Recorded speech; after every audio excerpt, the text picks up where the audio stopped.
We're going to create a project by basically going through the map. Let's just go find a place.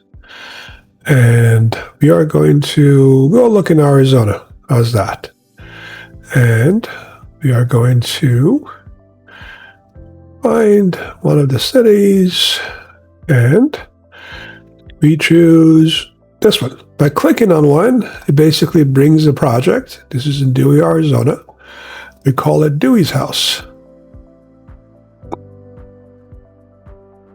And simply by creating a project as such, you create a project by simply browsing through the map of the United States. Once the project is created, simply open it. You see the project. You can click on the editor itself. You see all aspects of it. You could then make any adjustments as you wish to do.